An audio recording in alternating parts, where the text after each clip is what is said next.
Hello दोस्तों, welcome to the Vasu classes. आज हम लोग बात करेंगे दोस्तों यूपी टेट, सी टेट तथा सुपर टेट की परीक्षाएं होती हैं उसमें जो ईवीएस एनसीईआरटी के क्वेश्चन आते हैं उनके बारे में। चलिए शुरू करते हैं दोस्तों। हम बात करेंगे कृषि की आधुनिक व पारंपरिक जो पद्धतियां हैं उनके बारे में दोस्तों। जो सिक्किम को भारत का पहला कैसा राज्य घोषित किया गया है, तो दोस्तों सिक्किम को जो है पूर्ण जैविक राज्य अर्थात 100% ऑर्गेनिक स्टेट के नाम से भी जाना जाने लगा है दोस्तों। बात करेंगे कीटनाशकों के अत्यधिक प्रयोग से मिट्टी पर क्या प्रभाव पड़ता है, तो मिट्टी जो है बंजर हो जाती है, उसके जो मित्र कीड़े अर्थात केंचुए वगैरह होते हैं वो मर जाते हैं दोस्तों। फसलों के चक्रण का क्या लाभ है दोस्तों, दोस्तों जो है मिट्टी की जो उर्वरा शक्ति जो है वह प्राकृतिक रूप से जो है बनी रहती है दोस्तों। बात करेंगे पोचमपल्ली बुनाई के धागों को चमकीला रंग देने के लिए किस पारंपरिक चीज़ का जो है प्रयोग किया जाता है, तो दोस्तों प्राकृतिक जो कलर होते हैं उनका जो जो उबले हुए रंगों और कढ़ाइयों का जो है उपयोग किया जाता है दोस्तों। प्राकृतिक जो उबले हुए रंगों और कढ़ाइयों के उपयोग से जो है चमकीला रंग देने के लिए इसका पोचमपल्ली बुनाई में इसका उपयोग किया जाता है दोस्तों।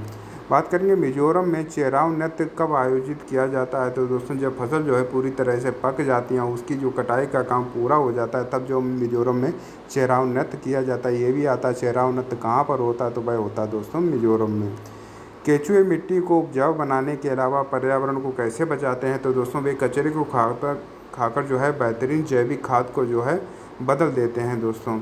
इससे जो है वह पर्यावरण को बचाते हैं।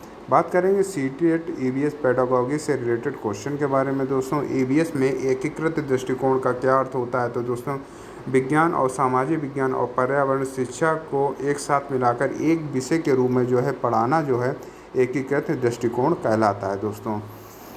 बात करेंगे प्राथमिक स्तर पर पाठ्य पुस्तकों में लिंग रूढ़िवादिता को कैसे दूर किया जा सकता है, तो दोस्तों महिला को डॉक्टर या पायलट या वैज्ञानिक के रूप में और पुरुषों को खाना बनाते हुए जो दिखाकर जो है उसको लैंगिक जो रूढ़िवादिता है उसको दूर किया जा सकता है दोस्तों।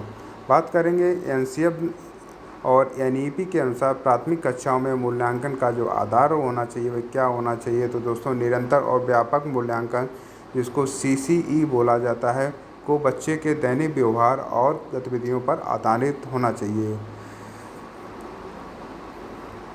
बात करेंगे दोस्तों ईवीएस कक्षा में पूछताछ आधारित जो शिक्षा है उसका क्या महत्व होता है, तो दोस्तों ये बच्चों में रचनात्मकता और तर्क क्षमता और वैज्ञानिक सोच को जो है विकसित करता है दोस्तों। बात करेंगे एक शिक्षक को छात्रों के जो भ्रम को दूर कैसे करना चाहिए, तो दोस्तों उन्हें डांटने के बजाय प्रयोगों पर और व्यवहारिक जो अनुभव होते हैं उनके माध्यम से सही तथ्यों को समझाकर जो है एक छात्र के भ्रम को दूर किया जा सकता है।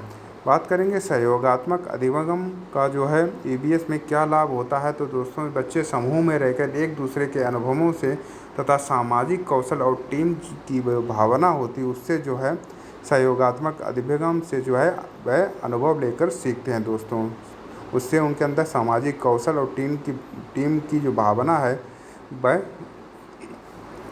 सीखते हैं दोस्तों बच्चे उसमें।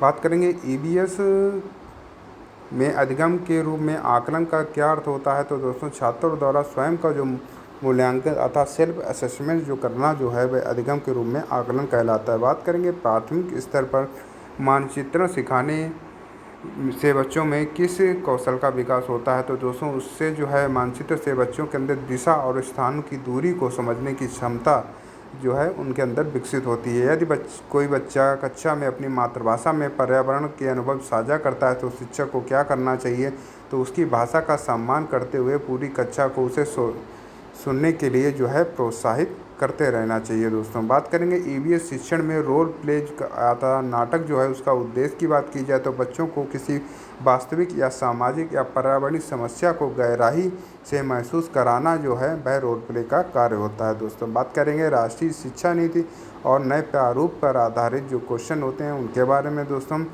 एनईपी 2020 के अनुसार प्राथमिक शिक्षा का नया जो ढांचा है वह क्या है, तो दोस्तों इसमें जो है 5+3+3+4 जो प्रारूप है वह इसमें शुरुआती 5 वर्ष जो है वह फाउंडेशन स्टेज कहलाती है दोस्तों। बात करेंगे फाउंडेशनल स्टेज उम्र जो है 3 से 5 वर्ष में पर्यावरण को कैसे सिखाया जाना चाहिए। तो दोस्तों इसमें पूरी तरह खेल कूद खोजबीन और गतिविधि पर आधारित जो है तरीकों से जो है बच्चों को सिखाया जाना चाहिए। दोस्तों बात करेंगे NEP 2020 में समानता और समावेशन का पर्यावरण कक्षा में क्या मतलब होता है। तो दोस्तों दिव्यांग और पिछड़े वर्ग के बच्चों को भी मुख्य धारा की गतिविधियों में जो है शामिल करना चाहिए। दोस्तों बात करेंगे पर्यावरण अध्ययन की कक्षा में स्थानिक से वैश्विक सूत्र का क्या अर्थ होता है। तो दोस्तों पहले बच्चे के आसपास के माहौल अर्थात घर और गांव से शुरुआत करके फिर दुनिया की समस्याओं को उसे समझाना चाहिए। दोस्तों बात करेंगे कक्षा 5 के बाद पर्यावरण को किन 2 अलग विषयों में विभाजित कर दिया गया है। तो उसे विज्ञान और सामाजिक विज्ञान में जो है विभाजित कर दिया गया है। बात करेंगे EVS की पाठ्यपुस्तकों में दिए गए करके देखो कॉलम का क्या उद्देश्य होता है। तो दोस्तों छात्रों को है स्वयं सीखने के जो है अवसर देना इसका मुख्य कार्य होता है। दोस्तों बात करेंगे विविध एवं नवीन पर्यावरण ज्ञान से रिलेटेड क्वेश्चन के बारे में। दोस्तों चिपको आंदोलन की मुख्य महिला नेता कौन थी जिन्हें ने सुंदरलाल बहुगुणा का साथ दिया था। तो वह थी दोस्तों गौरा देवी। यह चमोली जो उत्तराखंड में है वहाँ से थी। दोस्तों बात करेंगे रेड डाटा बुक में गुलाबी पन्ने पर क्या दर्शाते हैं। तो दोस्तों उन प्रजाति जो अत्यधिक संकटग्रस्त हैं उसको जो है रेड डाटा बुक में गुलाबी पन्नों पर दर्शाते हैं। दोस्तों बात करेंगे जब कोई संकटग्रस्त जीव अपनी संख्या में सुधार कर लेता है तो उसे रेड डाटा बुक में किस रंग के पन्ने पर स्थानांतरित किया जाता है। तो उसे हरे रंग के पन्ने पर जो है स्थानांतरित कर दिया जाता है। दोस्तों गर्मियों में घरों की छतों पर सफ़ेद रंग करवाने से क्या लाभ होता है। इससे जो सफ़ेद रंग जो है सूर्य से का जो प्रकाश को परावर्तित करता है उससे घर के अंदर की जो गर्मी होती है वह कम हो जाती है। दोस्तों बात करेंगे गांवों में अनाज को चूहों और कीड़ों से बचाने के लिए किस पेड़ की सूखी पत्तियों का प्रयोग किया जाना चाहिए। तो दोस्तों वहाँ पर जो है नीम की पत्तियों का उपयोग किया जाता है। दोस्तों कालबेलिया लोक नृत्य में मुख्य रूप से किस वाद्य यंत्र का जो है प्रयोग किया जाता है जो सूखी लौकी से बनाई जाती है। तो वह है दोस्तों बीन और तुम्बा।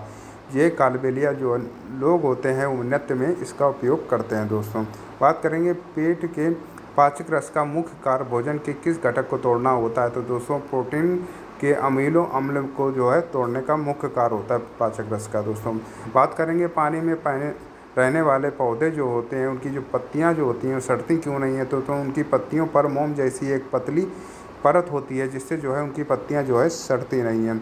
समुद्र में पानी से नमक बनाने की सबसे सरल विधि जो है की बात की जाए तो वह है बाष्पीकरण, क्योंकि क्यारियों में पानी भरकर धूप में सुखाना जो है यह बाष्पीकरण जो विधि है ये सबसे सरल विधि है पानी से नमक बनाने की। दोस्तों अमृता देवी बिश्नोई राष्ट्रीय पुरस्कार भारत सरकार द्वारा किस क्षेत्र में दिया जाता है। तो दोस्तों ये वन्यजीव संरक्षण और पर्यावरण रक्षा के क्षेत्र में दिया जाता है। मधुबनी पेंटिंग में रंगों को स्थायी और गाढ़ा बनाने के लिए प्राकृतिक रंगों में क्या मिलाया जाता है। तो उसमें पिसे हुए चावल का घोल मिलाया जाता है। खिजड़ी गांव राजस्थान के किस प्रसिद्ध शहर के पास स्थित है। तो दोस्तों यह जोधपुर के पास स्थित है। तथा खिजड़ी जो है इसकी पत्तियां जो होती हैं फलियां उसकी सब्जी बनाई जाती है तथा इसकी छाल जो है उससे दवा वगैरह बनाई जाती है। दोस्तों बात करेंगे खटपड़ी पौधे से निकलने वाली विशेष गंध को क्या कार्य होता है। तो दोस्तों ये कीड़े मकोड़ों को आकर्षित करके अपनी ओर खींचना जो है इसका मुख्य कार्य होता है। दोस्तों जहाँ पर ये नाइट्रोजन वगैरह की कमी होती है वहाँ पर ये घटपर्णी तथा निपेंथिस नामक जो पौधे हैं उगाते हैं। तो इसमें क्या होता है ये कीड़े मकोड़ों खाकर जो है अपने नाइट्रोजन की जो कमी है उसकी पूर्ति करते हैं। दोस्तों बात करेंगे रात में खिलने वाले फूल जो है से रात रानी को आमतौर पर किस रंग के जो है होते हैं फूल। दोस्तों इनके सफ़ेद और अत्यधिक सुगंधित होते हैं फूल। बात करेंगे पक्षियों की चोंच में दांत होते हैं या नहीं। तो दोस्तों बच्चियों की चोंच में जो है दांत नहीं होते हैं। कंगारू चूहे की बात की जाए जो अपने पूरे जीवन में कभी पानी नहीं पीता। तो दोस्तों वह अपने शरीर को पानी की कमी को बीजों के पाचन और आंतरिक वसा के ऑक्सीकरण से जो है वह पूरा कर लेता है। दोस्तों बात करेंगे भारत का सबसे बड़ा वन्यजीव अभ्यारण्य या राष्ट्रीय उद्यान क्षेत्रफल के हिसाब से जो है वह कौन सा है। तो दोस्तों हेमिस राष्ट्रीय उद्यान जो है वह राष्ट्रीय उद्यान क्षेत्रफल के हिसाब से सबसे बड़ा राष्ट्रीय उद्यान है। दोस्तों यह लद्दाख में स्थित है। दोस्तों ये स्नो लेपर्ड के लिए जो है फेमस है। दोस्तों पेड़ पौधे दिन के समय कौन सी गैस छोड़ते हैं जो सजीवों के लिए प्राणवायु है। तो वह ऑक्सीजन गैस छोड़ते हैं तथा कार्बन डाइऑक्साइड जो है वह ग्रहण करते हैं। दोस्तों रात के समय पेड़ों के नीचे सोने की मनाही क्यों की जाती है। तो दोस्तों क्योंकि रात में जो है अधिकांश पेड़ जो होते हैं प्रकाश संश्लेषण ना होने के कारण उसमें कार्बन डाइऑक्साइड गैस छोड़ते हैं। तो दोस्तों इसलिए जो है रात में पेड़ों के नीचे सोने से मना किया जाता है। दोस्तों बात करेंगे घोंसले का निर्माण करने के बाद पक्षी उसमें कब तक रहते हैं। दोस्तों केवल अंडे देने और बच्चों के बड़े होने तक तो है उसमें रहते हैं, इसके बाद वह जो है घोंसला छोड़ देते हैं। तरुण भारत संघ संस्था के प्रमुख जो संरक्षक थे राजेंद्र सिंह को किस बड़े अंतर्राष्ट्रीय पुरस्कार से सम्मानित किया गया है। तो दोस्तों उन्हें जो है जल पुरुष के नाम से भी जाना जाता है। दोस्तों इन्होंने स्टॉकहोम वाटर प्राइज़ जो है वह इन्हें दिया जाता है, जिसे पानी का नोबेल पुरस्कार भी कहा जाता है। दोस्तों बात करेंगे दूध से दही जमने वाले मुख्य जीवाणु के बारे में, तो वह है दोस्तों लैक्टोबैसिलस तथा मनुष्य की आँखें किसी वस्तु का जो है प्रतिबिंब कहाँ बनाती हैं। तो दोस्तों मनुष्य की जो आँखें किसी वस्तु का जो प्रतिबिंब बनता है वह बनता है रेटिना पर। सौर ऊर्जा को विद्युत ऊर्जा में बदलने वाला उपकरण की बात की जाए तो वह है सोलर पैनल या सोलर सेल। दोस्तों सब्जियों और फलों को ताज़ा रखने के लिए कोल्ड स्टोरेज में तापमान कितना रखा जाता है। तो वहाँ पर बहुत कम अर्थात 0 डिग्री सेंटीग्रेड से 4 डिग्री सेंटीग्रेड के बीच तक तो है वहाँ का तापमान रखा जाता है, जिससे जो जीवाणु वगैरह हैं वह निष्क्रिय बने रहें। बात करेंगे सीएनजी का मुख्य घटक जो है वह कौन सा है। तो दोस्तों वह है मीथेन अर्थात CH4 दोस्तों, तथा सीएनजी की फुल फॉर्म की बात करेंगे वह है कंप्रेस्ड नेचुरल गैस। दोस्तों बात करेंगे एलपीजी सिलेंडर में मुख्य रूप से कौन सी गैस भरी हुई होती है। इसमें प्रोपेन और ब्यूटेन नाम की जो है गैस भरी जाती है तथा इसमें एथिल मर्केप्टन नामक पदार्थ मिलाया जाता है। अगर गैस रिसाव होती है तो उससे पता चल जाता है दोस्तों। तथा इसकी फुल फॉर्म की बात करें तो वह है लिक्विड पेट्रोलियम गैस। पेड़ों की कटाई से वर्षा पर क्या प्रभाव पड़ता है। तो दोस्तों वाष्पोत्सर्जन कम हो जाता है, जिससे वर्षा की मात्रा जो है घट जाती है और वहाँ पर जो है सूखा पड़ने लगता है। दोस्तों इसीलिए जो है अत्यधिक पेड़ लगाने की सलाह दी जाती है। दोस्तों बात करेंगे ईवीएस शिक्षण का मूल मंत्र क्या है, जो बच्चों को ताउम्र याद रखने के लिए बताया जाता है। तो ये रटने के बजाय समझने और प्रकृति से सीधे जुड़ने की कला जो है ईवीएस शिक्षण का मूल मंत्र होता है। दोस्तों अगर दोस्तों ये आपको वीडियो पसंद आए तो वीडियो को लाइक करें, चैनल को सब्सक्राइब करें तथा अपने दोस्तों को भी शेयर करें, तथा आप कोई सुझाव देना चाहते हैं तो बिल्कुल कमेंट करना ना भूलें। धन्यवाद।